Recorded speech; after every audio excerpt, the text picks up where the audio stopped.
Merci d'être avec nous pour cette grosse demi-heure durant laquelle nous allons parler des services à la personne et de la révolution digitale, le lien bien évidemment entre les deux.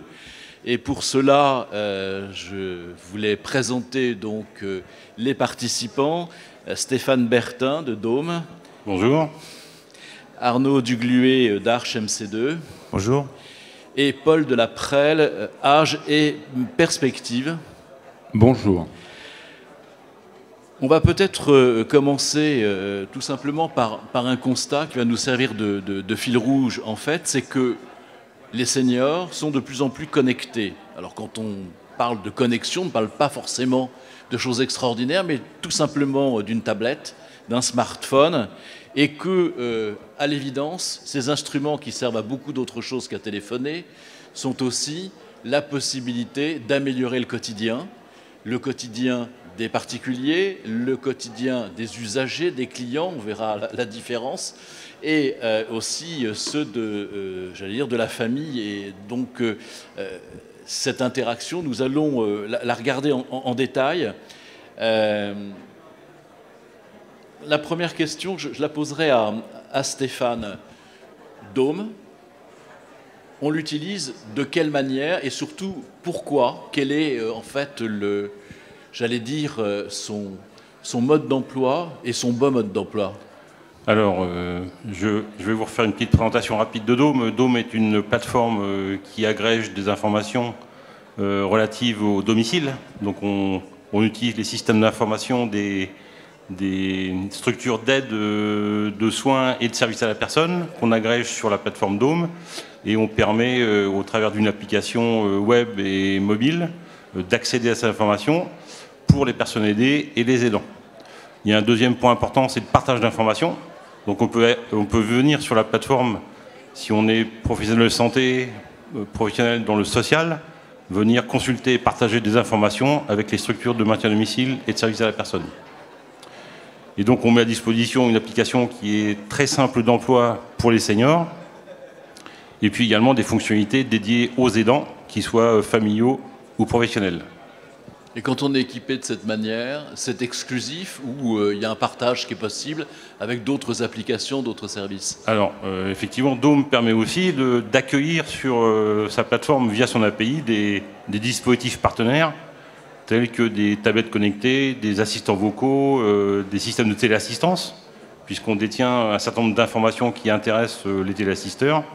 Et donc Dôme permet de partager facilement ces informations et de manière extrêmement rapide, sans interagir fortement avec le système d'information des structures qui fournissent l'information en amont.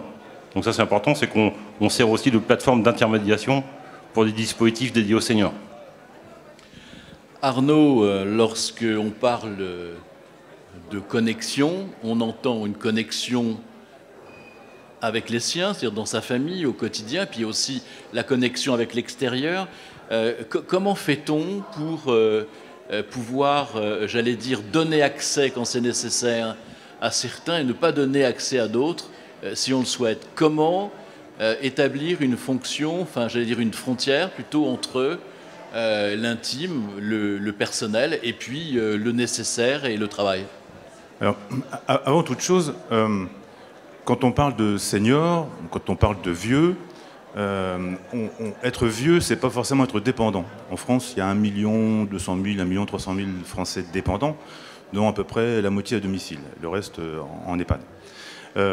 Ça veut dire qu'il y a, si mes chiffres sont bons, moi si ma mémoire est bonne plutôt, plus de 15 millions de Français âgés de plus de 70 ans, il y a donc en gros 1,2 million, 1,3 million de personnes dépendantes.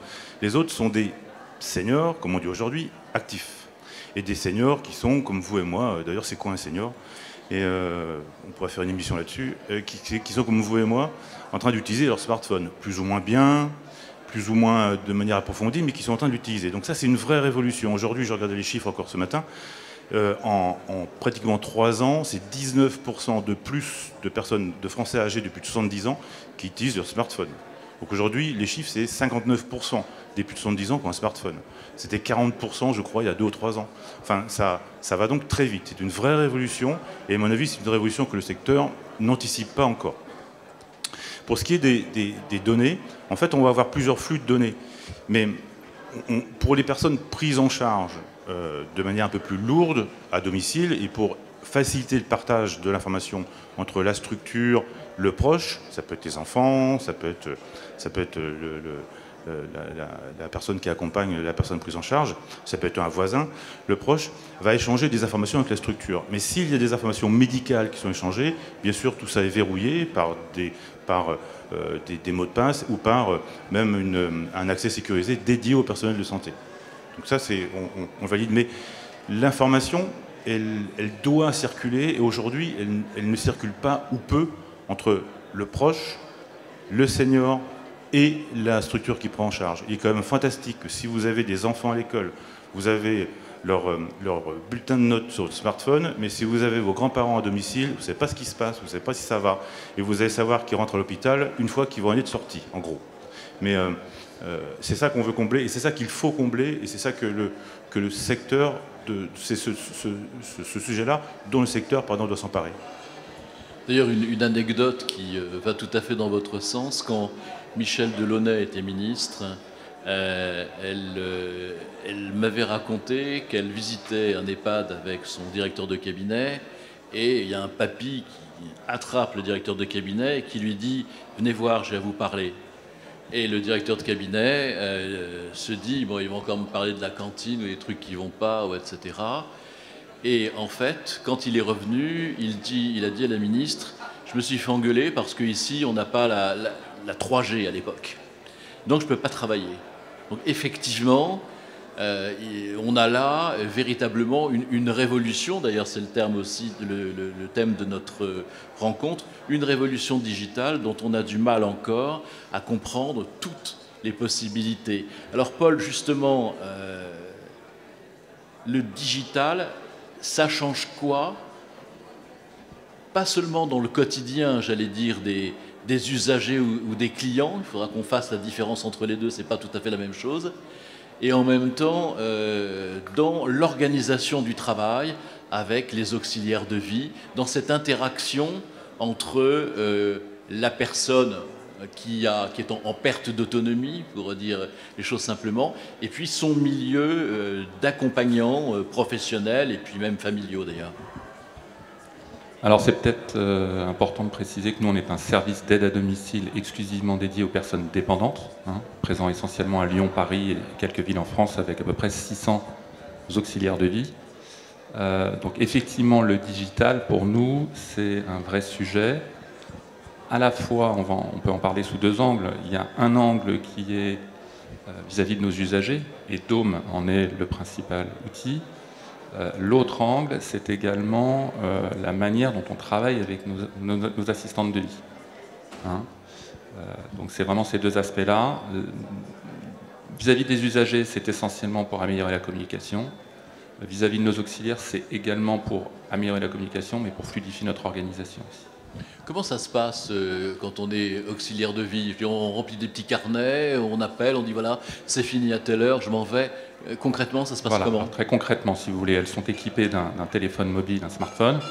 Elles peuvent pointer avec des badges NFC qui sont posés au domicile de nos bénéficiaires, ce qui permet de savoir quand est-ce qu'elles sont arrivées et quand est-ce qu'elles sont parties, ce qui va permettre derrière de les rémunérer, de facturer, et c'est sur cette base-là que les conseils départementaux versent les montants APA ou PCH.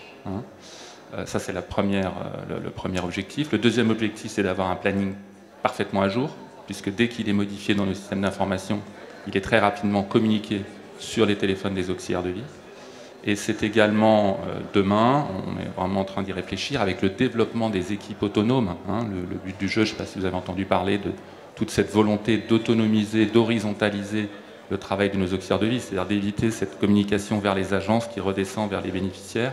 C'est d'essayer autant que faire se peut de permettre l'autonomie de nos auxiliaires de vie. Et ça passe par des messageries instantanées pour lesquelles les téléphones sont vitaux.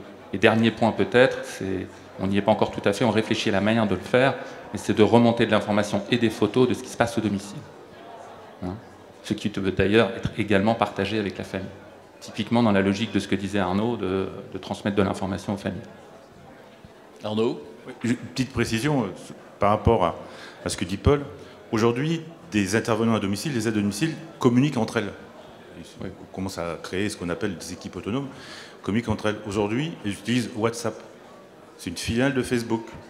Alors, est-ce qu'on va interdire WhatsApp? Ben non, on ne peut pas interdire WhatsApp.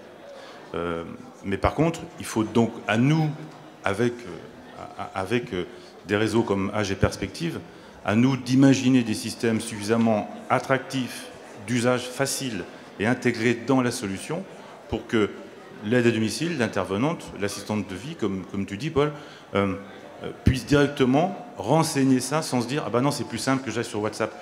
Le truc, c'est ça. Il faut que ce soit simple, intuitif dans le quotidien des gens. Si vous commencez à mettre des mots de passe, des trucs et des machins, ça ne fonctionnera pas. Donc il faut vraiment simplifier au maximum. Et nous, c'est un vrai challenge d'imaginer une informatique nomade. Avant, nous, on était habitués à travailler sur des écrans. Vous cliquez là, vous cliquez là. Maintenant, c'est fini. Si c'est moche, on jette. Si ça marche mal, on jette. Si c'est pas simple, on jette. Stéphane, juste... sauf si... Juste sur les usages, c'est vrai que aujourd'hui sur Dôme, on a 150 000 personnes inscrites. Il faut que les applications soient extrêmement simples et compréhensibles immédiatement par les personnes. Alors, souvent les personnes aidées, le principal frein, c'est la connexion, la première connexion. Et après, si le produit est simple, il y a un usage courant qui se met en place. La question que je souhaite vous poser, souvent on pense que la digitalisation, c'est la déshumanisation. C'est en fait, on remplace le lien nécessaire du contact, puisque on n'a quand même pas fait mieux que les contacts directs entre nous. Et puis, voilà, il y a des impératifs de gestion du temps. Il y a des tas de contraintes qui pèsent à la fois sur les auxiliaires de vie, à la fois sur, j'allais dire, tout ce qui est relais, etc. Comment vous faites pour utiliser justement cette digitalisation au profit de la création d'un lien? Sinon, vous n'avez aucune raison, effectivement, de produire de la matière grise. C'est le problème du bien commun, de l'utilité, voilà. Je ne sais pas, Paul, par exemple, mais je crois que les trois, vous pouvez répondre. Non, parce que non, c'est une très bonne question. Enfin, on ne fait pas du digital pour faire du digital. Le but, c'est pas de dire c'est super, c'est moderne, etc. On fait du digital pour essayer de simplifier ce qui n'a pas un intérêt fou et qui va susciter des appels inutiles. Je pense notamment simplement au partage de planning sur l'application en permanence. Ça évite à un certain nombre de bénéficiaires isolés, s'ils ont accès à l'information sur Dôme, de venir nous appeler. Ça réduit notablement les appels en agence. C'est le premier point. Le deuxième point, c'est comme le disait Stéphane, on n'adopte pas Dôme absolument comme ça quand on est senior. Nous, on a des auxiliaires de vie référents de qualité et on est en train de piloter Dôme et on voit la qualité, le développement progressif et l'acceptabilité. Ça passe par une formation, un accompagnement de nos référents de qualité et demain de nos auxiliaires de vie. Ce qui est super parce que justement, ça va permettre à nos auxiliaires de montrer comment l'application fonctionne et comme elle est simple, je pense qu'au bout de 3 répétitions, les personnes âgées s'en seront emparées et ça permet justement de créer du lien et de créer cette proximité. Le but, c'est de gagner du temps sur du partage d'informations sans grande valeur ajoutée qui est source d'anxiété pour les personnes âgées comme leur planning, l'accès à leurs factures, l'accès à leur... et de gagner du temps sur de l'humain. C'est pareil pour nos auxiliaires. Si elles reçoivent de l'information plus vite, à ce moment-là, on peut mieux s'en occuper, faire des groupes de parole, faire ce qui compte dans un temps où c'est difficile de recruter des auxiliaires de vie. Leur donner un outil de travail moderne pour des informations utiles instantanément. Arnaud ? Oui, pas grand-chose à rajouter, sinon que, effectivement, l'informatique pour l'informatique, ça marche pas. Combien de startups on a pu voir monter des usines à gaz technologiques qui ne trouvent pas leur public, qui ne trouvent pas leurs usages, qui ont été inventés juste par des gens assis derrière un bureau et qui ne fréquentent pas le quotidien des structures. Pour autant, comme le disait Paul, le fait de mettre un outil numérique qui permet d'attester une présence, un début d'intervention et une fin d'intervention, plutôt qu'une feuille de présence. Moi, j'ai un souvenir, en 2012, c'était une feuille de présence, la structure n'avait pas de télégestion, qui prenait en charge ma mère, heure d'entrée, heure de fin, signature de ma mère sur 15 jours d'affilée. On ne sait même plus ce qui a eu fait ou pas fait. Hein. Et aujourd'hui, en plus de la professionnalisation du secteur, cet outil numérique-là, il participe activement, quoi. Oui, parce que ça fait en fait penser dans la restauration rapide, pour les toilettes vues à telle heure, telle heure, telle heure. On ne peut pas dire que c'est une fonction particulièrement, elle est utile et nécessaire, mais elle n'est pas vraiment humaine. Et puis surtout, l'information aux proches, c'est un truc qui arrive. Aujourd'hui, pour moi, hein, le danger pour le secteur du service à la personne, c'est de ne pas se rendre compte. Aujourd'hui, on a des stands de téléalarme dans cette pièce. Là, Google fait des essais de téléalarme avec Alexa aux États-Unis. Tout simplement, vous avez votre enceinte connectée, vous dites Alexa, je suis tombé, et puis Alexa va appeler les secours. Aujourd'hui, je lui montre que si je me casse la figure en descendant les escaliers, elle va me demander si ça va bien, et si ça ne va pas, elle va appeler les secours. Et ça, j'allais dire, c'est la grenouille qu'on met dans une casserole d'eau froide. Vous savez, ça chauffe, la grenouille ne se rend pas compte. Et tout d'un coup, on se réveille avec un booking, tout d'un coup, on se réveille avec un Airbnb qu'on n'a pas vu venir. Petite anecdote, le secteur a touché 600 millions d'euros pour moderniser ses pratiques dans le cadre du Ségur du numérique. En même temps, Doctolib fait une levée de 500 millions d'euros. 600 millions d'euros pour un secteur qui prend en charge 1 200 000 personnes dépendantes. 500 millions d'euros pour une entreprise privée qui met en relation des gens. Ubériser un secteur, ça veut juste dire mettre en relation un client avec un fournisseur. Stéphane ? Oui, quelques mots sur toute la partie aidant. En fait, ce que disait Paul, c'est que le digital permet aussi de réorienter les appels vers du qualitatif plutôt que du quantitatif. C'est-à-dire que lorsqu'un aidant appelle la structure pour savoir quand passe l'aide à domicile ou savoir si l'aide à domicile est bien passée, tout ça c'est transféré vers Dôme et on peut consacrer les appels à de la relation humaine. Alors, ça reste au téléphone, mais ça reste quand même des appels économisés pour approfondir un petit peu la relation avec l'usager et le client. Alors on va reparler des aidants bien sûr, et des aidants professionnels et des aidants familiaux, compte tenu de leur poids et de leur intervention, souvent au quotidien d'ailleurs, de leurs aînés, de leurs parents. Moi je voulais qu'on revienne sur les auxiliaires de vie. C'est un métier difficile, c'est un métier humain. Je vois moi ma grand-mère par exemple, puisqu'on est tous... C'est une matière vivante, donc ma grand-mère aussi, bien sûr, mais tant mieux pour elle.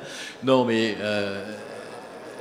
ce qu'elle souhaite, c'est discuter avec la personne qui vient. Je veux dire, bon, il y a le ménage, il y a toutes les tâches, mais à la limite, elle préférait que le ménage soit fait plus rapidement, mais qu'elle ait un temps d'échange sur, ça peut être des trucs très, enfin, comme tout le monde, comme toutes sortes de conversations. C'est ça qui est important. Ce métier d'auxiliaire de vie, est-ce que les nouvelles technologies permettent, pas seulement techniquement, mais aussi, j'allais dire, pour elles, dans le cadre de leur évolution à elles professionnelle, est-ce que c'est un métier qui va se valoriser? Est-ce qu'on en est encore à cette image de l'auxiliaire de vie qui est en quelque sorte une accompagnatrice, mais un peu de seconde zone, pardon pour mon vocabulaire direct, mais quelqu'un qui n'a pas pu faire autre chose pour aller vite. Paul. Alors ça, c'est un enjeu immense, et parce que chez AG Perspective, on a tous démarré avec une agence avec pas d'auxiliaire de vie, donc on a recruté des auxiliaires de vie, on a vraiment grandi avec nos auxiliaires de vie. Donc franchement, je veux dire ici sans démagogie qu'il y a évidemment des auxiliaires qui ne font pas bien leur boulot, mais il y a enfin, un dévouement quand même. Les auxiliaires de vie sont encore avec nous 10 ans après, et franchement, le boulot qu'elles font est vraiment exceptionnel. Et j'ai plein d'exemples en tête, et ça fait du bien de faire ce métier quand on voit ce que font ces personnes.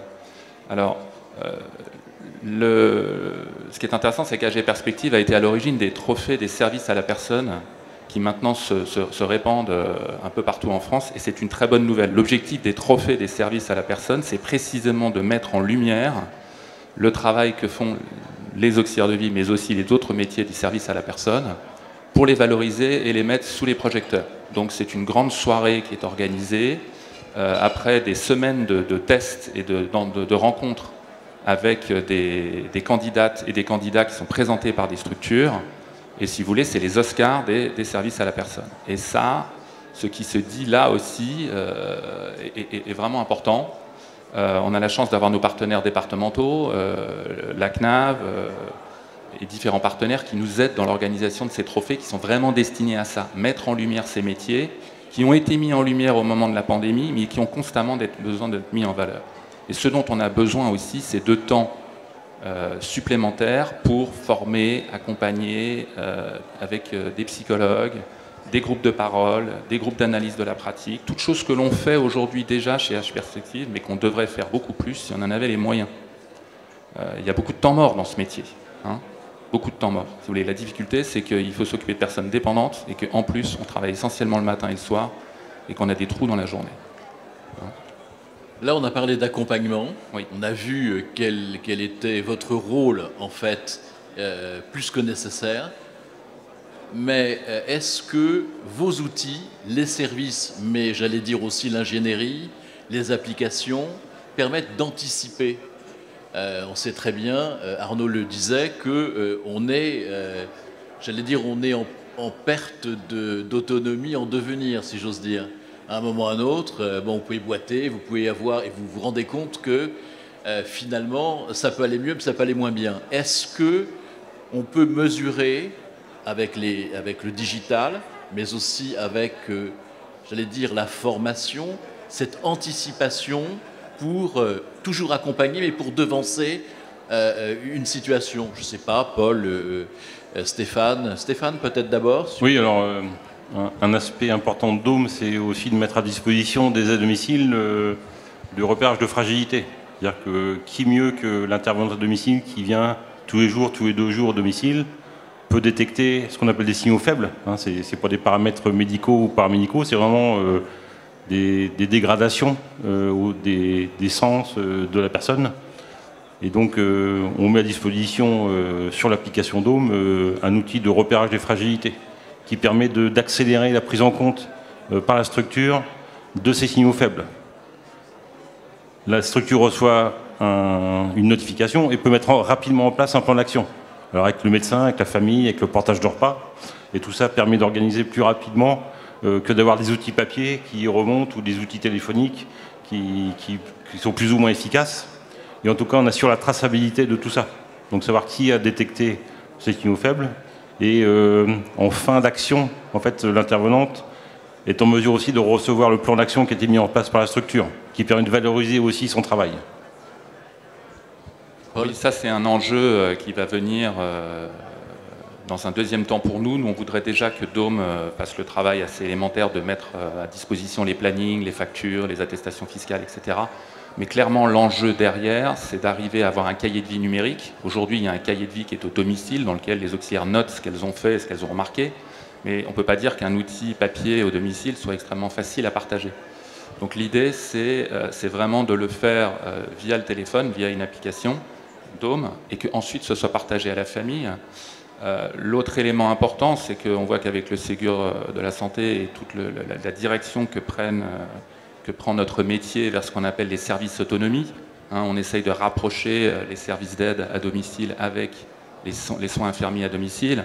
On voit qu'on va vers de la convergence, on va avoir besoin de partager de l'information. Donc Dôme va être absolument essentiel dans cette logique. Et donc on va aller de plus en plus, je pense. On a déjà essayé dans le passé avec AG Perspective. C'est pas si simple à mettre en œuvre, justement de repérer la fragilité et de pouvoir la suivre. Mais c'est évidemment le stade d'après. Et ça va vraiment valoriser le travail de nos auxiliaires de vie, qui sont vraiment le point focal de l'accompagnement. Il y a des kinés qui passent, il y a des infirmiers, mais ce qui est d'abord à domicile, ce sont les auxiliaires de vie. Et donc il faut les valoriser, les aider dans ce travail. Intéressant ce que vous venez de dire, parce qu'on a parlé de complémentarité, d'accompagnement, et maintenant vous parlez de convergence. C'est-à-dire que finalement, il y a un mouvement un peu d'unification, où on arrête de raisonner en silo en disant la personne âgée, la technique, la personne qui vient assister, etc. Tout ça forme un tout cohérent. Qu'est-ce que vous attendez des applications à venir? Qu'est-ce qu'il faudrait arriver à faire pour que ce soit encore plus, j'allais dire, fluide, plus humain, Arnaud? Juste un tout petit peu avant. En fait, aujourd'hui, ce secteur a été construit, donc les premières structures associatives sont apparues après-guerre, et ce secteur a été construit en silo. Vous avez d'un côté le service aux personnes, les aides à domicile. Après, les services de soins à domicile, c'est-à-dire que vous avez un financement public par le régime général et puis un financement privé et ou par l'APA, etc. Après, est arrivé le secteur privé. Alors là, on a dit qu'il y avait service à la personne, parce qu'il ne faut pas tout mélanger, hein. Il y a d'un côté les gens qui vont bien, et de l'autre côté les gens qui sont dépendants. Ça, le secteur privé est arrivé sur la partie dite de confort. Moi, j'aime bien ça, parce que demander à une mère de famille qui doit tous les jours se taper 1h30 de RER, si c'est du confort que de faire garder ses gamins. Mais bon. En fait, maintenant, on comprend que le vieux, c'était un jeune avant. Et qu'en fait, il y a un continuum de vie.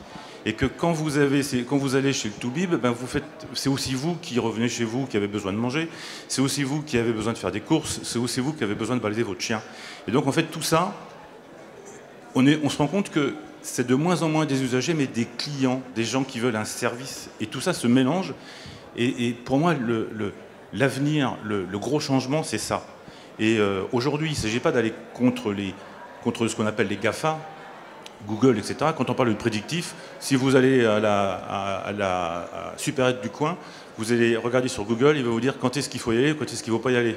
Si ça, c'est pas du prédictif, c'est du prédictif. Donc ça nous envahit déjà. Nous, on travaille effectivement avec la région Île-de-France notamment sur un projet qui s'appelle Wizard, de traduction de la structure en arrivant le matin, voit tout de suite les personnes chez qui il y a des changements, comme disait Stéphane, des changements liés à des signaux faibles. Le chat qui est mort, tous ces éléments-là participent. Il faut qu'on arrive à anticiper ça, on y travaille. Donc il ne s'agit pas du tout d'aller contre ça, au contraire, de toute manière, si on ne le fait pas nous, et si le secteur ne le fait pas, ce sera d'autres qui le feront. Donc c'est à nous de le faire, c'est à nous, éditeurs, de le faire, et c'est à vous, secteur du service à la personne, de vous emparer de ces sujets-là. Et moi je suis très content qu'on ait un Doctolib qui est une des seules licornes françaises d'ailleurs, et qui va damer le pion à des structures étrangères. Donc on doit travailler vraiment ensemble. C'est inéluctable. Il faut donc anticiper. Il faut que le secteur anticipe. Voilà, c'était ma petite... Oui, Paul. Alors peut-être sur le prédictif, un des reproches que l'on fait à Dôme, c'est de se dire c'est très bien pour des personnes dépendantes qui ont un aidant familial ou un voisin ou... mais quid des personnes qui sont très isolées et qui, en plus, pour qui la fracture numérique, enfin, je veux dire, c'est pas un concept, quoi. Ça ne va vraiment pas se servir. Donc, nous, on estime à peu près à 60% les personnes qui sont susceptibles de s'équiper de Dôme, ou par leurs propres moyens, ou via leurs aidants. Hein. C'est-à-dire qu'il y a quelqu'un dans la famille qui peut profiter du service. Donc, qu'est-ce qu'on fait des 40% restants? Alors d'abord, comme le dit Arnaud, d'année en année, ce nombre se réduit, mais on ne le réduira pas complètement. Alors, un des sujets pour essayer de prévoir, ou en tout cas d'apporter quelque chose en plus, le truc de Dôme, c'est qu'il faut y aller, quoi. Il faut aller sur son smartphone, il faut aller sur l'appli. Donc l'idée, c'est de penser à des tablettes qui se trouvent au domicile et qui sont construites pour prendre le contact avec la personne proactivement. C'est-à-dire qu'on n'a pas besoin d'y aller, c'est la tablette qui s'adresse à vous. Et nous, on est partenaire d'une solution qui s'appelle Linkia. Et Linkia a vocation, justement, à diffuser des rendez-vous, et donc à se connecter avec des plannings et à dire bah, aujourd'hui c'est Marie-Louise qui va venir à 11h et ensuite il y aura le kiné qui viendra, etc. Donc cette fonctionnalité-là et d'autres fonctionnalités de type surveillance un peu des mouvements pour voir s'il y a quelque chose d'anormal, possibilité de faire des visios extrêmement facilement en appuyant sur un bouton. Et ça, c'est des systèmes qui sont conçus pour des personnes isolées avec des problèmes cognitifs qui débutent ou qui sont un peu avérés pour créer du lien. Donc ça, c'est un peu plus prédictif et ça permet de proactivement s'adresser à des personnes isolées. Alors ça ne suffit pas, il faut de l'humain aussi, on est bien d'accord. On n'est pas en train de tout substituer par le digital, mais c'est un outil de plus. Dans ce que disait Arnaud, il y avait cette distinction que j'aime bien entre usager et client.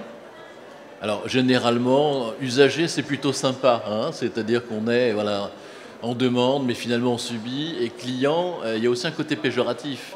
J'achète, j'exige. Est-ce que dans cette évolution, puisque là on a un choix, le milieu, le marché est énorme, mais le milieu est concurrentiel.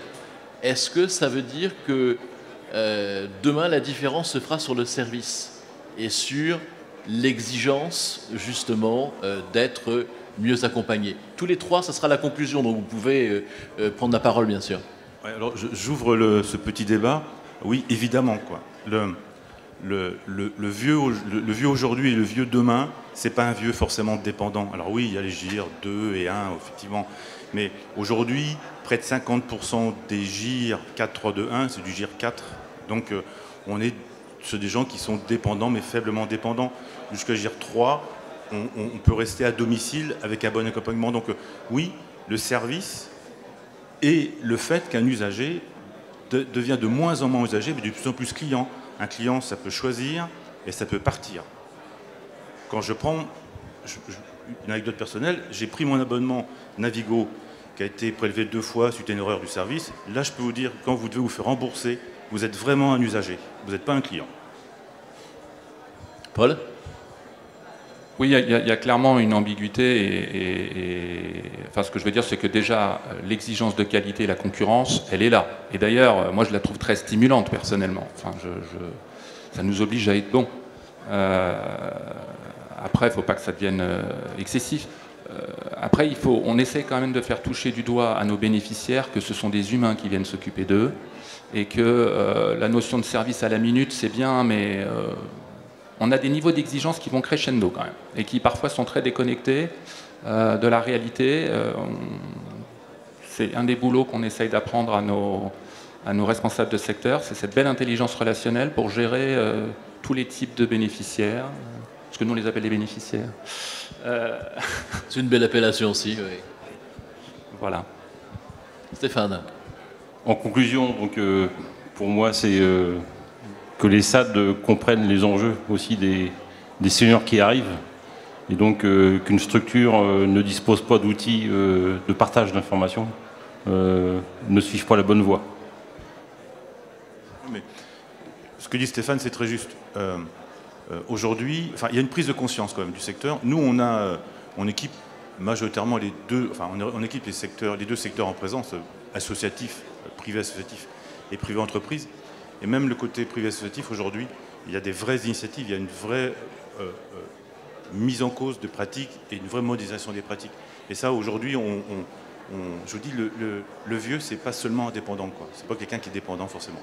Donc ça, il y a un vrai mouvement de fond, mais je reste quand même persuadé que le secteur n'anticipe pas assez les profonds mouvements à venir. Donc bien vieillir, c'est bien vivre, hein, sinon ça n'a aucun intérêt, on est bien d'accord. Merci messieurs pour ces 40 minutes passées ensemble qui nous ont vraiment éclairés. Merci, on peut les applaudir. Merci beaucoup. Merci à vous.